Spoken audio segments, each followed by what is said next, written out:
Apple is one of the world's most successful corporations. The company has long been known for its high-quality technological goods and superior software services. Steve Jobs created Apple, which is located in Cupertino, California. In 1976, Apple released its first device, the Apple I computer. Apple has evolved significantly in terms of products and services since then. The iPhone is one of Apple's most successful devices today.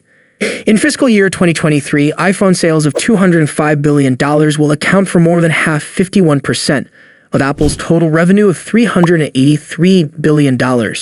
Tim Cook is the company's current CEO. Apple's strengths are the characteristics, tasks, and methods in which the firm already excels. Apple's assets include its brand identification, brand value, innovation, technological foresight, research focus, and high-quality customer service. The ecosystem. This one should come as no surprise to anyone who is familiar with Apple, which is probably everyone. If you own one Apple product, you most certainly own other Apple items and services. Who do you know if you only have the iPhone and no other Apple devices or services? And once you purchase 2 or more Apple gadgets, there's no turning back. The ecosystem is successful because of the simplicity of the products and how well they integrate with one another and the company's services. The M1 Macs are one of the most recent and crucial contributions to the ecosystem. Apple no longer needs to rely on Intel for processors, and performance and battery life are much improved. The M1 Mac has been dubbed a reset for the laptop sector, with competitors needing to recalibrate in order to compete with Apple. That is an example of innovation. Management and culture. It was difficult to identify the third greatest strength. I might have easily chosen the extraordinary financial sheet or the economical R&D spend, but I believe the company's management and culture are its 3 most important strengths. Nothing is feasible if a company's management and culture are inadequate.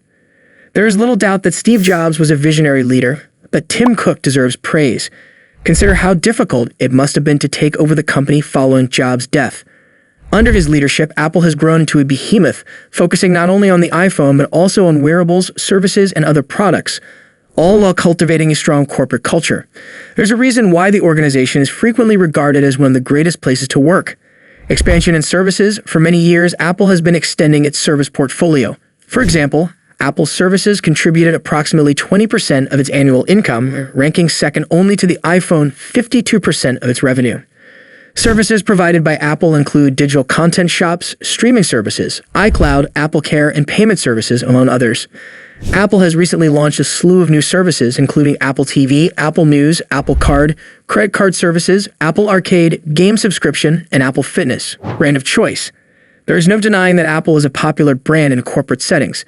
Apple has a dedicated business page that showcases high-quality technical solutions for any company's requirements, top-quality experience for its customers. Apple consistently adheres to a basic formula: build good customer relationships in order to sell more items. As a result, a positive customer experience translates into satisfied customers. According to this component of the SWOT analysis, Apple's strengths are difficult to compete with, allowing it to maintain its global market dominance. Apple's weaknesses. Apple weaknesses are the attributes, tasks, and strategies the company is yet to master or make it seem less appealing. Apple's weaknesses are its premium prices, the fact that different operating systems are not compatible with Mac, and the fact that its revenues are highly dependent on the iPhone and iPad. High-priced products. Because of their high costs, Apple's products can be considered a luxury. The products are priced to appeal to middle and upper-income consumers.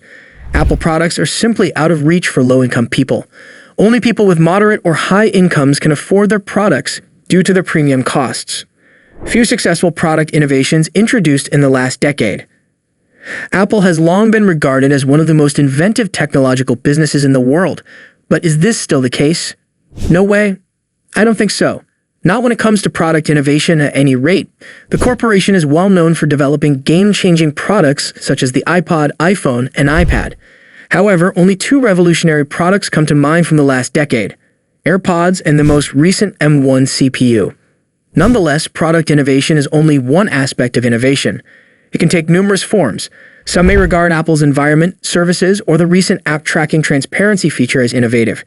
However, it is difficult to argue that Apple must do more to foster product innovation in order to remain competitive, particularly as hardware items become more commoditized.